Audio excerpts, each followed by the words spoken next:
പൗലോസ് തീത്തോസിന് എഴുതിയ ലേഖനം അധ്യായം 3. ക്രിസ്തീയ ജീവിതചര്യ.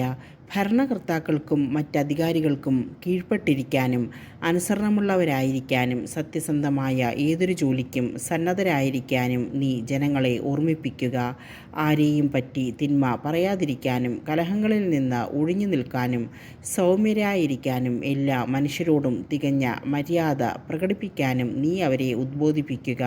എന്തെന്നാൽ നാം തന്നെയും ഒരു കാലത്ത് മൂഢന്മാരും അനുസരണമില്ലാത്തവരും തെറ്റായ മാർഗത്തിലൂടെ നയിക്കപ്പെട്ടവരും പലതരം മോഹങ്ങൾക്കും സുഖേച്ഛകൾക്കും അടിമപ്പെട്ടവരും ദ്രോഹബുദ്ധിയിലും അസൂയയിലും ദിവസങ്ങൾ കഴിച്ചവരും മനുഷ്യരാൽ വെറുക്കപ്പെട്ടവരും പരസ്പരം വെറുക്കുന്നവരുമായിരുന്നു. എന്നാൽ നമ്മുടെ രക്ഷകനായ ദൈവത്തിൻ്റെ നന്മയും സ്നേഹം നിറഞ്ഞ കാരുണ്യവും വെളിപ്പെട്ടപ്പോൾ അവിടുന്ന് നമുക്ക് രക്ഷ നൽകി.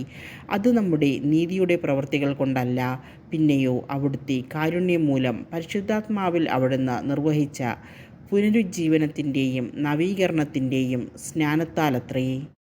ദൈവം നമ്മുടെ രക്ഷകനായ യേശുക്രിസ്തുവിലൂടെയാണ് പരിശുദ്ധാത്മാവിനെ നമ്മുടെ മേൽ സമൃദ്ധമായി വർഷിച്ചത്.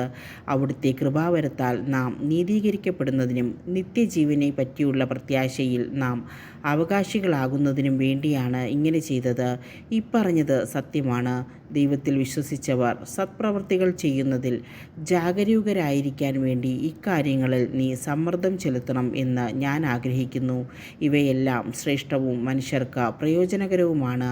അതുപോലെ അർത്ഥശൂന്യമായ വാഗ്വാദങ്ങളിലും വംശാവലികളെക്കുറിച്ചുള്ള ചർച്ചകളിലും കലഹങ്ങളിലും നിയമത്തെക്കുറിച്ചുള്ള തർക്കങ്ങളിലും നിന്ന് ഒഴിഞ്ഞു നിൽക്കുക. അവ പ്രയോജനരഹിതവും നിഷ്ഫലവുമാണ്. വിഘടിച്ചു നിൽക്കുന്ന ഒരുവനെ 1-2 പ്രാവശ്യം ശാസിച്ചതിനു ശേഷം അനുസരിക്കാത്ത പക്ഷം അവനുമായുള്ള ബന്ധം വിടർത്തുക. അവൻ നേർവഴിക്ക് നടക്കാത്തവനും പാപത്തിൽ മുഴുകിയവനുമാണ്. അവൻ തന്നെ തന്നെ കുറ്റവാളിയെന്ന് വിധിച്ചിരിക്കുന്നു. ഞാൻ അർത്തെമാസിനെയോ തിക്കിക്കോസിനെയോ നിൻ്റെ അടുത്തേക്ക് അയക്കുമ്പോൾ നിക്കോപോളിസിൽ എൻ്റെ അടുത്തു വരാൻ നീ ഉത്സാഹിക്കണം.